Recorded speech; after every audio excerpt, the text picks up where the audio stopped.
Nagulantang ang buong mundo. Amerikano ang pumalit kay Pope Francis. Isang makasaysayang sandali ang naganap sa Vatican nitong nakaraang Huwebes nang piliin ng Papal Conclave si Cardinal Robert Francis Prevost, isang Amerikano, bilang bagong Santo Papa na kapalit ni Pope Francis.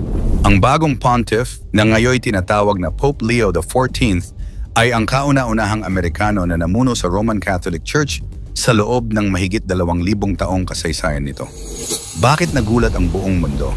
Sino ba talaga itong Amerikanong paring biglang naging pinakamataas na leader sa simbahang Katoliko? At anong implikasyon nito sa ugnayan ng politika at Vatican? Yan ang ating aalamin. Kinumpirma ng Vatican nitong nakaraang Huwebes na ang 69 anyos na si Cardinal Prevost ang napili matapos ang ilang araw na secret conclave ng mga kardinal. Hindi lang ito basta-bastang pagpili, ito'y pagbasag ng tradisyon na walang Amerikanong magiging Santo Papa dahil sa sobrang impluensya na ng Amerika sa mundo. Isa itong historical moment na nagpapakita ng pagbabago sa loob ng simbahan. Hindi lamang ito pagpili ng isang pontiff, ito ay pagbabago ng trajectory ng Catholic Church. Ang social justice warrior in Chicago. Hindi ordinaryo ang bagong Santo Papa. Si Pope Leo XIV ay ipinanganak sa Chicago noong September 14, 1955. Ang kanyang ama, si Louis Marius Prevost, ay isang school administrator at World War II naval veteran na may dugong Pranses at Italiano. Habang ang kanyang ina naman, si Mildred Martinez, ay may angkang nanggaling sa Spain. Parang walking United Nations ang bagong Santo Papa, pagpapaliwanag ng isang church historian. Hindi lang siya marunong magsalita ng English, kundi pati Spanish, Italian, French at Portuguese. Nakakabasa pa siya ng Latin at German. Si Pope Leo XIV ay isang Augustinian. Ibig sabihin, kabilang siya sa isang Catholic order na kilala sa kanilang dedikasyon sa komunidad at pagbabahagi. Siya ang kauna-unahang Augustinian Pope sa kasaysayan ng simbahan. Nagkaroon siya ng bachelor's degree in mathematics sa Villanova University at Master of Divinity mula sa Catholic Theological Union sa Chicago. Kumuha rin siya ng doctorate sa canon law sa Rome's Pontifical University of St. Thomas Aquinas. Ang hindi alam ng marami, malaking parte ng kanyang buhay ay ginugol niya sa Peru, kung saan siya naging naturalized citizen. Nagtrabaho siya sa Augustinian Mission sa Chulucanas, Piura, at namuno sa Augustinian Seminary sa Trujillo. Doon din siya nagturo ng canon law at naging ecclesiastical judge. Bakit naman tuwang-tuwa si Trump? Sa kabila ng progressive image ni Pope Leo, may mga report na nagsasabing tuwang-tuwa raw si Pangulong Donald Trump sa pagkakahalal nito. To have the Pope from the United States of America, that's a great honor. That's a great honor. Sinabi niya pa, "What excitement and what a great honor for our country.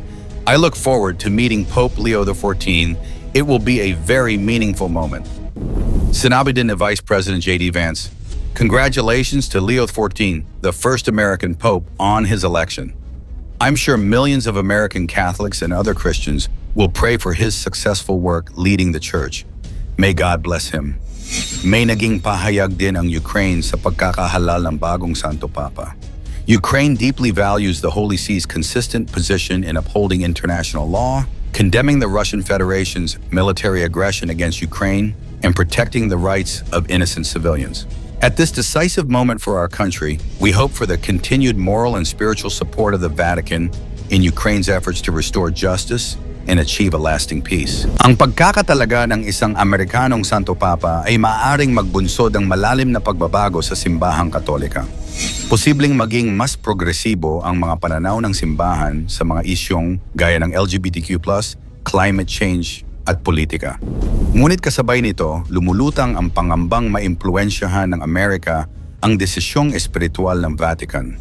Sa mga konserbatibong bansa gaya ng Pilipinas, maaaring maramdaman ang pagkakalayo sa bagong liderato. Nagiging tanong ngayon, nananatili pa rin ba ang simbahan bilang neutral na tagapamagitan ng mundo? O isa na itong kasangkot sa makapangyarihang interes ng kanluraning politika? Subalit ang totoo, may komplikadong ugnayan si Pope Leo at si Trump. Noong February ng taong ito, muling nag-post si Prevost sa X, dating Twitter, kung saan tinutuligsa niya ang pahayag ni Vice President J.D. Vance tungkol sa pagmamahal sa kapwa. Hindi sinasabi ni Jesus na dapat may ranking ang pagmamahal. Ani Prevost na nagbabahagi ng artikulo laban sa paniniwala ni Vance na dapat mahalin mo muna ang pamilya mo, tapos ang kapitbahay mo, tapos ang komunidad mo, tapos ang mga kababayan mo, bago mo mahalin ang ibang tao sa mundo. Noong Trump administration, nag-share rin si Prevost ng mga post laban sa pulisya ni Trump tungkol sa climate change, gun control, at lalo na sa immigration.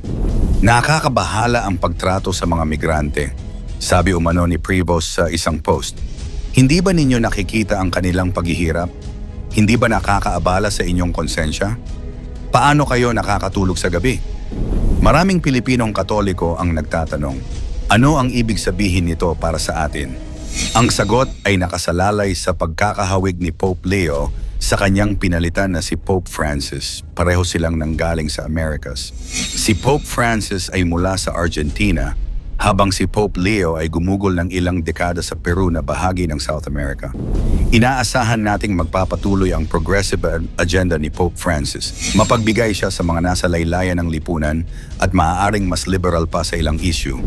Sa kanyang unang pahayag bilang Santo Papa, sinabi ni Pope Leo na gustong maging missionary church ang simbahan, isang simbahang nagtatatag ng tulay at dialogo. Nanawagan din siya sa mga tao na ipakita ang ating pagmamahal sa kapwa at makipag-usap ng may pagmamahal. Subalit may tanong pa rin tungkol sa kanyang posisyon sa LGBT community.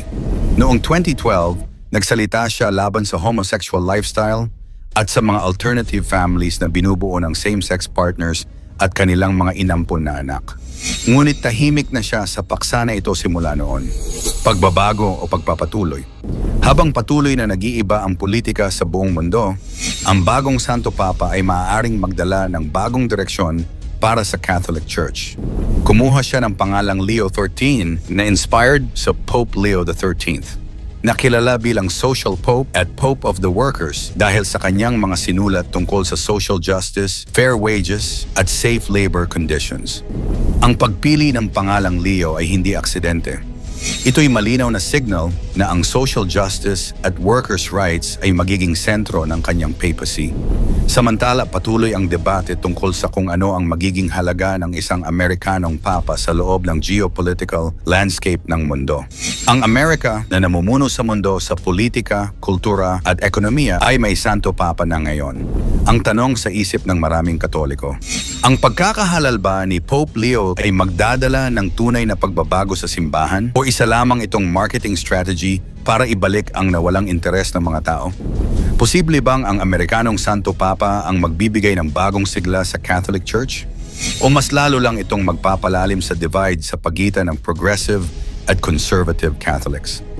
Ang totoo, wala pang makakapagsabi kung saan patungo ang lahat ng ito.